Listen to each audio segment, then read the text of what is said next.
집회를 시작하겠습니다. 지난 시간에 마태복음 25장의 첫 단락 열처녀 비유 말씀을 전체를 여는 이제 윤곽을 살펴보는 시간을 가졌었고, 이제 오늘은 이제 본론 내용으로 이제 들어갈 겁니다. 그런데 지난 시간에 말하고자 했었던 것의 그 중심 주제라고 하면, 그 열처녀의 신랑을 기다리는 처녀라고 하는 그 비유 말씀은 세상 끝의 교회 상황을 말씀하신 거예요. 예수님이 예언을 하시는 말씀이죠. 그런데 거기에 보면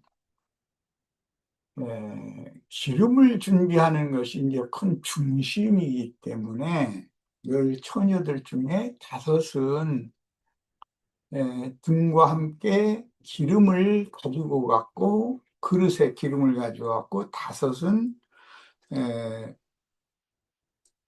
등에 불이 꺼져가는 중이었었고 그릇에 기름을 가지고 가지 않은 상태에 있었다는 것이에요. 그게 이제 중심이죠. 이제 그 의미를 이제 살펴야 되는데, 기름이라고 하는 것은 그 등에 붓는 기름이었으니까 당연히 등유 기름이죠. 그런데 그 기름을 구약 성경에서는 순결한 기름 이렇게도 표현을 했는데, 스가랴서 4장 12절로 14절 말씀을 자료 말씀 다 가지고 계시죠? 들어가겠습니다.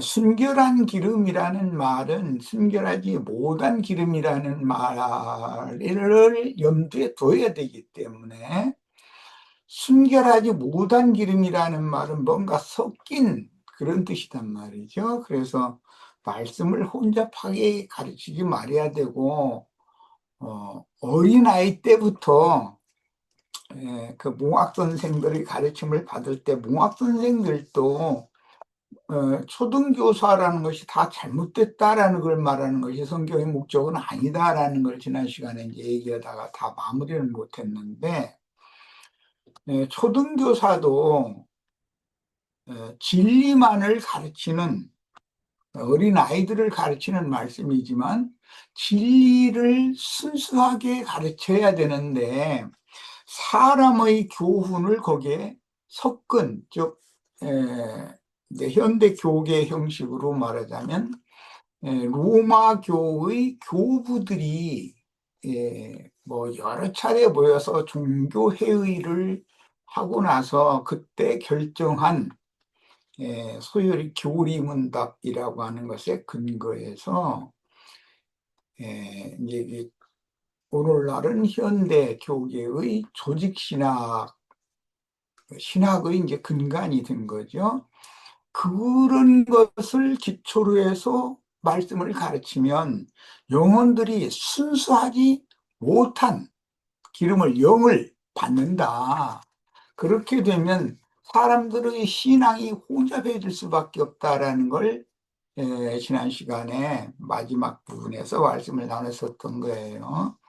우리는 어떻게 해서든지 그러면 아, 나중에 중고등학교 또 상급학교로 대학교 이렇게 진학을 할 때는 그런 것을 어릴 때 잘못 가르침 받았던 것을 잘 분별해내고 제거해야 될 것은 제거하고 순수한 것만 이렇게 자신의 그 신앙의 토대가 되도록 삼고 이렇게 하는 가르침을 받아야 되는데 이제 그런 것을 누룩을 뽑아내는 것으로 이제 상징을 해요.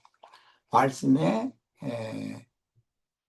서기관, 바리새인, 율법사 이런 사람의 교훈을 하나님의 말씀에다가 교훈에다가 살짝 섞어가지고 진실한 하나님의 말씀은 빼거나 더하거나 할 수밖에 없게 되는 거죠.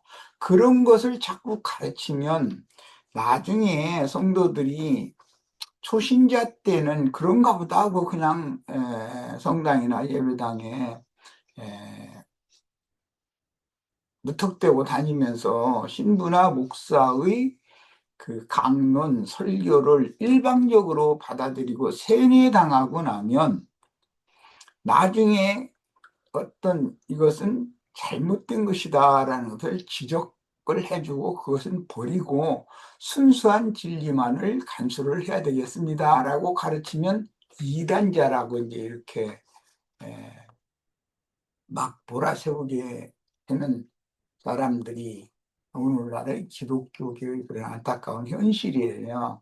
이런 문제를 잘 마음에 새겨 두시고 스가랴서 4장 12절로부터 14절 말씀을 읽어보겠습니다. 다시 그에게 물어 이르되 금기름을 흘리는 두 금관 옆에 있는 이 감람나무 두 가지는 무슨 뜻이니까 하니 여기 이제 기름이 금기름이라고 돼 있어요.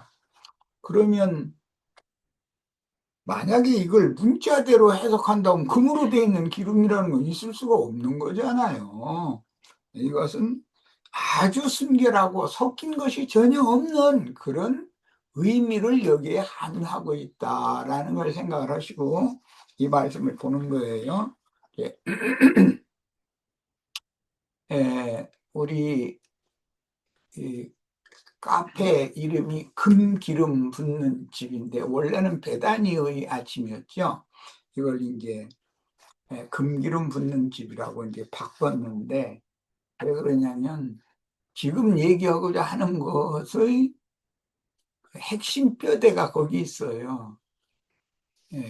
교계가 하나님의 말씀에 90% 이상이 다 하나님의 말씀이에요. 그런데 누룩을 조금씩 이렇게 아주 중요한 대목에 가서 섞는 거예요.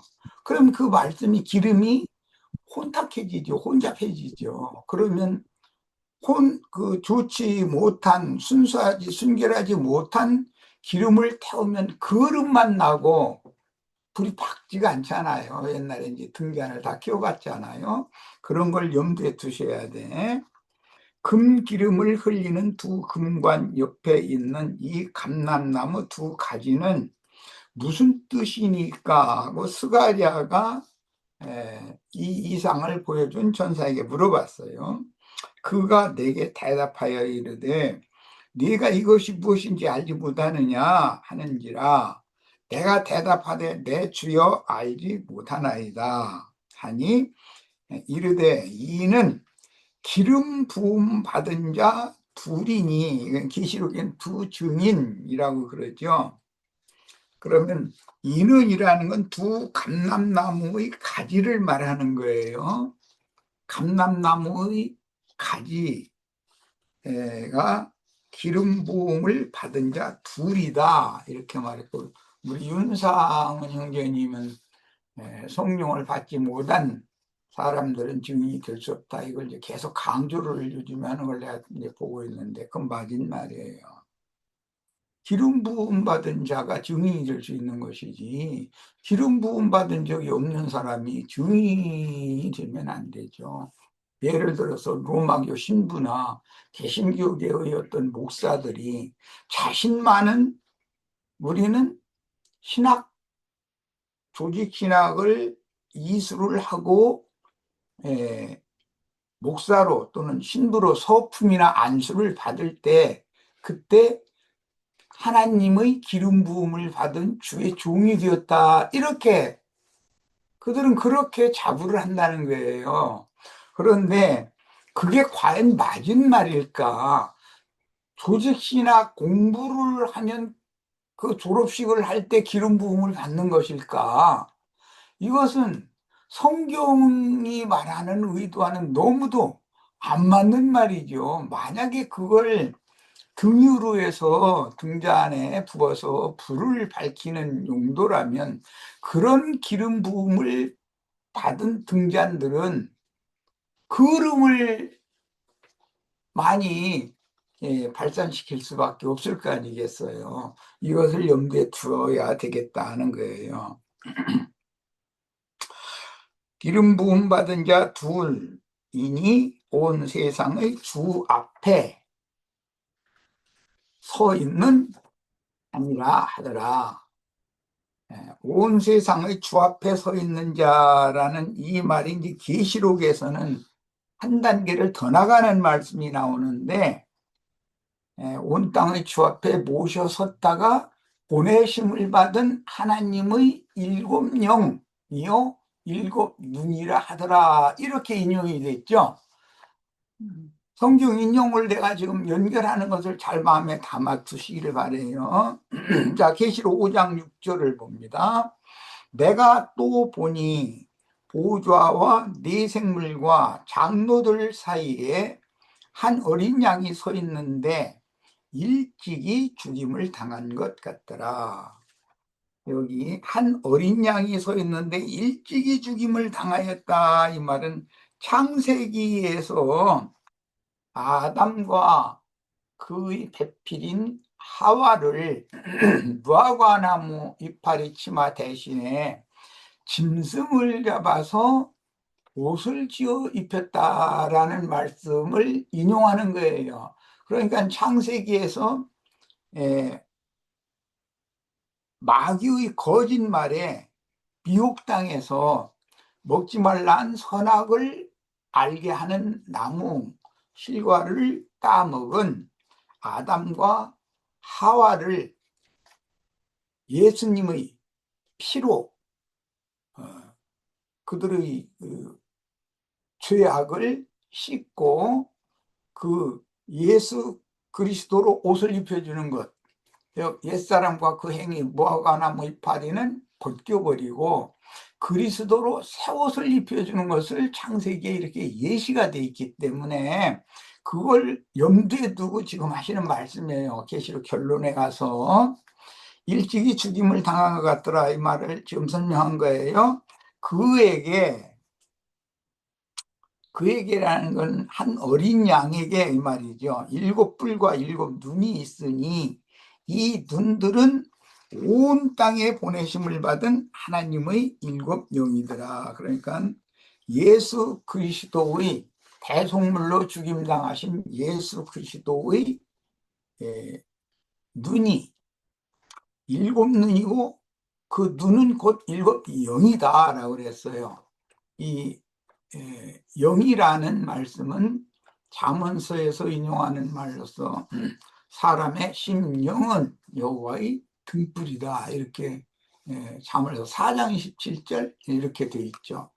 이와 같이 모든 무슨 성경을 읽을 때든 앞에 뭔가 거기에 관련이 되는 관련 성경 구절이 있게 마련이에요. 그런 것을 다 연결할 줄 알아야 되는 거죠. 그렇게 성경을 연결해서 성경이 성경을 해석하게 하면 사람의 교훈을 구태여 덧입힌다, 더한다, 그럴 필요 자체가 없다는 거예요. 순수한 말씀이라는 것은 성경이, 하나님의 말씀이 그 말씀 자체를 보존하고 말씀을 해석해서 사람들에게 계시해 줄 수 있도록 이렇게 성경을 읽는 것이 이제 장성한 자들의 신앙이다. 그런데 초보자들, 특히 맹신자들, 무턱대고 아멘만 하는 이제 그런 사람들의 신앙은 위험한 것이 뭐냐면 하나님의 말씀에다 사람의 교훈을 살짝 이렇게 더하거나, 하나님의 말씀을 더하려면 하나님의 말씀 어느 부분을 빼고 그 자리에 사람의 교훈을 갖다 집어넣어야 되는 거잖아요. 이런 식으로 가르치는 것을 무턱대고 받아들인다 이거예요.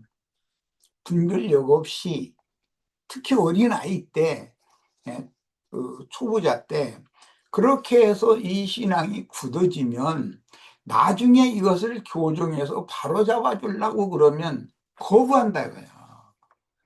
우리 신부님이나 우리 목사님이 가르친 것과는 너무 다르다. 예, 그런 사람들에게 성경에 그러한가 해서 성경으로 돌아가야지, 신부님이나 목사님이 강론하고 설교한 그것만 꼭 잡고 있으면 잘못하면은 등잔에 불이 꺼질 수가 있다. 그건 순수한 기름이 아니다. 이렇게 말을 하면 그 사람들이 못 알아듣는다. 저 사람이 지금 무슨 말을 하려고 그러는지, 왜 기독교를 자꾸 쳐서 얘기하지? 기독교가 구원의 도를 가르치는 것인데, 기독교나 불교나 라마교나 이슬람교나 다 똑같은 종교예요. 유대교나 다 같이. 예, 계시록에서 말씀하시는 자칭 유태인의 회당이란 말이에요. 그 회라는 건 모임이라는 뜻이고 당이라는 것은 무리라, 이제 이런 말인데 그렇다는 거예요. 그래서 자칭 유대인이라는 말이 계시록에 왜 나오는가? 유대인들은 그들의 신앙을 지도하는 자들이 대제사장, 제사장 무리의 이제 그 수장이 대사제죠. 대제사장과 이스라엘 백성들의 어른들이 장로들이었기 때문에 그 두 무리가 합해서 이스라엘의 공회라는 것을 이뤘어요. 그래서 그 공회원 중에는 예수님을 속으로는 믿던 사람들이, 유명한 사람이 나오죠. 니고데모도 나오고 아리마대 사람 요셉이라는 사람도 나오죠. 공회원이지만 그런 사람이 숨겨져 있어요. 그러나 그들은 세력을 가진 사람이 아니다. 다수파가 아니다 이거예요. 2명과 72명이 공회를 형성하고 있는데 70명은 다 유대교인이고 2명만 그리스도인이라면 2명이 거기서 무슨 힘을 쓰겠어요. 이런 상황을 이해를 해야 된다는 거예요. 먼저 그들은 다수의 힘을 이용해서 예수를 죽이고 사도들을 박해하는 그런 공적인 종교 뭐랄까 회합체를 이루고 있는데 그게 유대인의 공회예요. 로마교의 공회라는 거예요. 그것이. 이런 그 흐름을 알아야 돼. 그게 그 영이 로마교로 흘러갔고 로마교의 그 교부들의 회합, 그런 조직체가 기독교계의 무슨 총회장, 뭐 총회, 뭐 노회 이렇게 흘러내려온다 이 말이에요. 그러니까 이런 것을 성경의 흐름을 이해를 잘하는 것이 먼저 필요하다라는 거예요. 그들의 주장에는 반드시 하나님의 말씀이 90%가 넘어요. 하나님의 말씀에다가 누룩을 조금씩 섞는 거예요. 사람의 교훈을. 그러면 사람들이 더 거기 세뇌당하면 배나도 지옥 자식이 된다. 전체가 다 썩어버리는 거거든. 누룩을 조금만 섞어도 그 반죽을 해놓으면 반죽 전체가 부풀잖아요. 이렇게 된다는 거예요. 자, 이번에는 계시록 6장 5절로 6절을 보겠습니다. 셋째 인을 떼실 때 내가 들으니 셋째 생물이 말하되 오라 하기로 내가 보니 검은 말이 나오는데, 이 네 말 이야기는 이제 말이라는 것은 힘을 상징하는 거예요. 어떤 지금은 이제 그렇게 표현하지 않고 동력이라고 이렇게 표현을 하는데, 고대 사회에서는 한 마리 말이 끌 수 있는 그 힘을 마력이라고 불렀어요. 말의 힘이다 이게요. 마력이라고 그랬어요. 그런데 네 마리 말이 나와서 움직이는 거예요. 세상을 자기 방향으로 끌고 가는 거예요.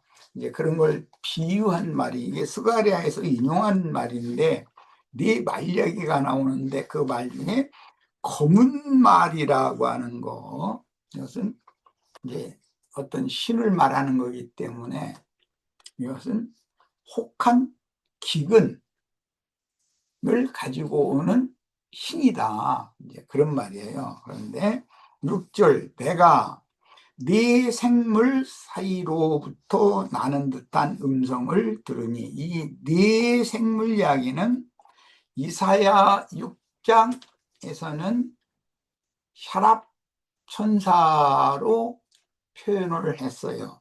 내 생물이라고 하지 않고, 에스겔 선지자는 에스겔 1장에서 내 생물이라고 표현을 했죠. 이 말씀이 혈압 전사 이야기가 에스겔 선지자는 생물이라고 표현을 했고, 계시록에서 생물이라고 표기가 된다. 이것도 이제 지식적으로 알고 계셔야 돼. 네 생물 사이로부터 나는 듯한 음성을 들으니 이르되 한 데나리온의 밀 한 되요 한 데나리온의 보리 석 대로다. 또 감람류와 포도주는 해치지 말라 하더라 그랬어요. 그러니까 혹한 기근이 왔는데 밀과 보리의 값이 뭐 엄청나게 비싸다라는 말이죠. 서민들이 구입할 수 없다, 이제 그런 의미인데, 이것은 비유예요. 생명의 양식은 예수님과 사도들을 통해서 증인들까지, 예수님, 사도들, 증인들로 흘러내려오는 영을 살리고 혼의 구원을 이루는 역할을 하는 순수한 하나님의 말씀을, 생명의 양식을 비유적으로 하는 말이에요. 밀과 보리, 이렇게 표현을 했어요.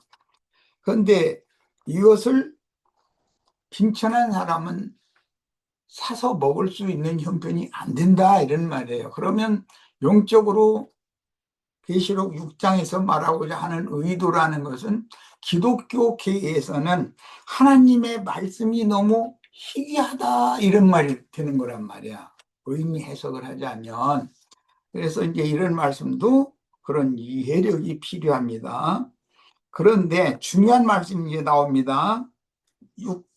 계시록 6장 6절의 하반절에 또 감람류와 포도주는 해치지 말라. 밀과 보리는 해쳐졌기 때문에, 해침을 받았기 때문에 값이 폭등을 해가지고 아무나 사서 생명 양식을 삼을 수 없는 형편인데, 그러나 하나님께서 감람류와 포도주 두 가지는 보존을 하신다라는 말이란 말이에요. 지금 해치지 말라 그랬으니까, 이 말은 극한 기근 시에도, 예를 들자면 오늘날 지금 기독교에서 신부나 목사들이 증거하는 말씀들이 다 신학을 하나님 말씀 위에다가 두는 것이 기초가 다 되어진 거예요. 그거에 근거해서 말씀을 해석을 해나가는 거예요. 그런 가르침을 계속 받아요. 그러면 다 사실 이게 기근을 만난 자들의 처지가 되는 거다. 신자들 입장에서는. 그런 뜻이고, 그러니까 그런 극한 기근을 불러오는 이들이 검은 말이라고 여기서는 표현을 했는데, 어둠의 천사들인 것이죠. 어둠의 영들이다, 그런 말이에요.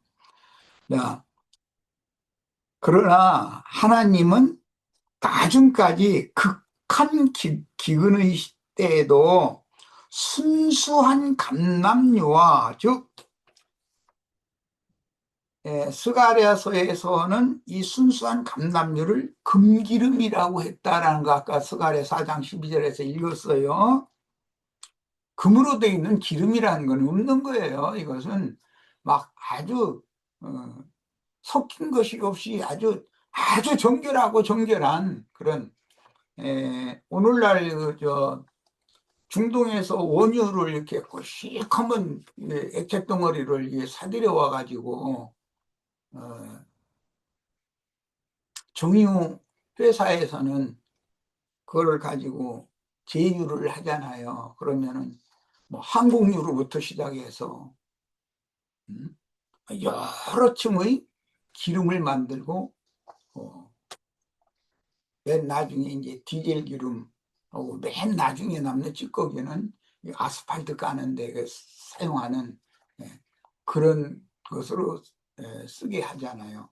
이처럼 기름이라는 건 정제를 하면 상등품도 나오고 하등품도 나오게 마련이에요. 예를 들어서 비행기에다가 자동차에 넣고 쓰는 그런 가솔린을 만약에 자동차에 넣고 쓰는 가스를 비행기에다가 넣었다. 만약에 공중에서 이 기름이 뭔가가 문제가 생겨가지고 그러면 사람이 몇백 명씩 타고 다니는데 떨어지면 다 죽잖아요, 한꺼번에. 그래서 항공유라는 것은 일반 가스보다 3배 이상씩 더 정제가 된 아주 맑은 기름이란 말이에요. 그런 것을 이해를 하시면 돼요. 특히 공군기 이런 비행기는 고속 출력을 하는 용도로 써야 되기 때문에 그건 뭐 조금이라도 불순물이 조금이라도 또 하등급의 어떤 성분이 섞인 기름을 항공유로 절대 쓸 수가 없는 거죠. 이런 것을 생각을 하셔야 돼. 자, 그러면 감람유와 포도주는 해치지 말라고 했는데 해침을 받은 건 밀과 보리였었다는 것이에요. 야, 여기에서 섞인 것이 없는 순수한 감람유와 또 맑은 포도주도 이제 우리는 포도주를 물로 사용을 하지를 않지만 그 중근동 사람들은 유럽 사람들, 오늘날 유럽 사람들도 포도 농사를 해서 아주 맑은 포도주 몇 년씩 묵힌 거 이런 거 굉장히 비싸잖아요. 고급 술에 들어가는 거죠. 이제 그런 거 이제 왕실에나 이제 상납을 하고 이제 그런 포도주도 있죠. 그런 포도주는 우리 말로는 흑액이라고 그러는데 포도 찢기 조금도 섞인 것이 없단 말이에요. 완전히 정제된 맑은 포도주이죠. 네. 그런 포도주나 고급 포도주에 들어가는 거예요. 그런데 찌꺼기가 이렇게 남아있으면 그것은 좋은 포도주에 들어가지 않는 거예요. 기름도 마찬가지예요.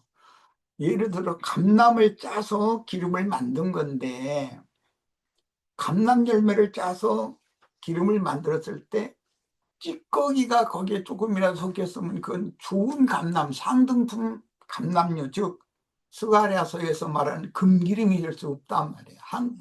우리식으로 하면 항공유가 될 수 없다. 이것을 이해하시면 되겠어요. 자, 이번에는 계시록 11장 3절로 4절 갑니다. 내가 나의 두 증인에게 태초부터 스스로 계신 말씀을 로고스라고 그러죠. 그 말씀은 모든 것의 근원이다라는 말이에요. 그래서 아버지라고 불러요. 그 말씀을. 예수님이 하늘에 계신데 아버지요, 이 말은 태초부터 계신 생명의 말씀이시요 생명의 씨다 이 말이에요. 말씀은 씨인 거예요. 마태복음 3장에 보면 좋은 씨를 뿌리는 이는 인자요 가라지를 뿌리는 자는 마귀니 이렇게 말씀하시죠. 그 씨라는 말이 곧 말씀이다 이거예요. 사람의 마음에다가 하나님의 말씀의 씨를 뿌리는데 좋은 씨를 뿌리는 자가 예수님이었다 이거예요. 이제 그 인자라는 말과 엊그제 우리 김승서 병변인과 대화를 하면서 그 사람 이야기 때문에 잠깐 언급을 한 적이 있었는데 그게 같은 단어예요. 사람의 아들이라는 말이에요. 사람의 아들, 그때 당시 인자는 물론 구약 성경에 에스겔 선지자를 인자야 인자야 이렇게 많이 부른 표현이 나오죠. 그런데 예수님은 자신을 인자라고 자꾸 그렇게 표현을 하셨었어요. 뿐만 아니라 인자는 또 하나님의 아들도 된다, 사람의 아들도 되지만 하나님의 아들도 된다, 이렇게 한 문제 때문에 뭐 이제 나중에 로마교 삼일체론을 이렇게 만들어내고 이제 복잡한 얘기가 가는데, 그런 건 생각할 필요도 없고, 예, 지금 증인에게까지 말씀이, 계시록에서는 증인이라고 그러는데 실제 인자 예수는 아버지의 증인이었다 이거예요. 예수님이 증거하는 말씀은 하나님을 증언하는 말씀이다 그래요. 그러면 예수님의 증거를 통해서 말씀이, 또 말씀이신 아버지가, 만물의 근원 만유 자체의 대주대이신 하나님이 예수를 증거해 준다고요. 또 상호 증언을 하는 거예요. 이제 그게 두 증인에 대한 기초예요. 예, 구약의 율법은 항상 둘 아니면 셋의 증인이 일치되는 어떤 견해를 법정해서 증거를 하고 증거물을 제시해야만 최종 재판장이 판결을 내릴 수가 있었어요. 그래서 이제 두 증인 또는 두세 증인, 이제 이런 말이 나오게 된 거예요. 흔히 세상 교계에서는 아버지와 아들과 성령의 이름으로 세례를 줘라, 이제 이런 말을 가지고, 그게 뭔 말하는 거예요? 증인이다, 이게 두세 증인, 그런 의미를 갖고 있는 거예요. 이런 개념을 이해를 못하고 무슨 아버지 신 따로 있고 아들 신 따로 있고 성령 신 따로 있고, 그런데 그 아버지 신, 아들 신, 성령 신 셋이 합해서 또 한 신이다 이러고 앉았는 거. 그럼 그게 무슨 말이냐고 설명 좀 해달라고 그러면 본인들도 장황한 말을 하지만 본인도 모르니까 그렇게 빙빙 돌리고 그 말을 장황하게 하는 거예요. 이제 그런 자들 그 특징이 뭐냐면, 그런 사람들하고 이제 대화를 하다가 내가 이제 신명기 6장에 나오는 쉐마일법을 대면서, 이스라엘의 하나님은 유일하신 한 분의 하나님이라고 되어 있지 않냐, 그분을 사랑하고 그분의 이름으로 다 가르치고 그래야 된다 라고 말씀하셨다. 하나님은 유일한 한 분의 하나님인 거다 라고 가르치면, 그들은 뭐라고 말하면 유일한 한 분의 여호와 속에 세 분의 신이 또 있다 이러고 앉았어요. 엊그제 저기 저 영동에 우리 형제가 참 순진하기도, 아니 그런 말이 있으면 아무리 자기가 신앙의 근거를 두고 있었던 지방교회의 교사들이 하는 말이지만, 이런 말이 어떻게 유일하신 신 속에 세 분의 신이 또 있단 말이냐 하고 따져야 되잖아요. 그런데 그걸 그냥 받아들이는 거예요. 이런 식이면 뭐냐, 이게 그건 분별력이 없어서 그런다. 벌써 말이 안 맞잖아. 유일하신 한 분의 하나님 속에 어떻게 세 분의 신이 또 있어. 그거 말이 돼요, 그게? 이제 그런 사람들 보고 내가, 말씀이 육신이 돼서 오시면 신이 둘이 되는 게 아니고, 말씀 자체가 육신의 모양으로 왔다는 말이다. 말씀이 어떻게 둘이 되고 그런 말이 아닌 거다. 또 살려주는 영이 되어서 제자들 속에 임했다고 그랬는데, 그렇다 이제 그러면 신이 셋 된다는 말이 아니고, 유일하신 하나님이 그런 육신이 되심 한 번, 육신을 통해서 대속물로 드려짐으로 인해서 부활을 통해서 살려주는 영이 되셨다. 마지막 아담은 살려주는 영이 되셨나니, 이와 같이 하나님이 두 번 되심이라고 하는 하나님이 하시는 구약 성경에 말하는 새 일을 행할 거다. 예. 새 하늘과 새 땅을 창조하고 새 사람들을 창조하고 만물을 다 새롭게 할 거다. 새 일을 내가 행할 거다. 구약 성경에 계속 예언이 됐는데 하나님이 하시는 이 일이 아들을 보내야 돼서 됐고 아들을 통해서 구속을 이루셔야 됐고 구속을 이루신 그 아들이 살려주는 영, 생명 주는 영으로 믿는 이들의 속에 임해서 믿는 이들과 하나님이 동행을 하기 위하여 이것을 하나님의 세리라고 그런다. 하나님이 일하시는 것이지 신이 자꾸 늘어나는 얘기가 아닌 거다. 그렇게 얘기는 못 알아들어. 저 사람 뭔 얘기는 삼일체를 부정하느냐 이제 거기 가서는 당연히 부정하지요. 삼일체가 어디가 있어? 한 하나님 속에 세 신이 계신다 그러면 그 말이 되는 소리예요, 그게? 누가 설명을 그 말을 사람의 말로 그거 알아들으면 이제 신비한 말이라 그런다고 뭐 이건 영적인 말이라고 영적인 말이라는 것이 뭔 앞뒤가 맞고 진리가 맞아야 되는 것이지 그렇게 억지 쓰는 것을 자꾸 자기네들이 어릴 때부터 세뇌당한 것을 그걸 주장을 하느라고 그런 주장을 자꾸 이게 옹호하느라고 그러는데 그런 어리석은 자가 되시면 안 되겠어요. 감남류와 섞인 것이 없는 감남류와 섞인 것이 없는 맑은 포도주를 잘 보존하셔야 된다. 이게 얼마나 중요한 문제냐. 이걸 지금 강조한 겁니다. 뭐 말 몇 마디였는데 벌써 시간이 이렇게 다 또 30분이 벌써 지났는가 왜? 야, 그러면 잠깐만 쉬었다가 예, 이어가도록 하겠습니다. 이거 빨리 나가야지 이대로 가지고 우리 시체들 지옥을 까 무섭다 이거. 예, 잠깐 쉬었다 이어가도록 하겠습니다.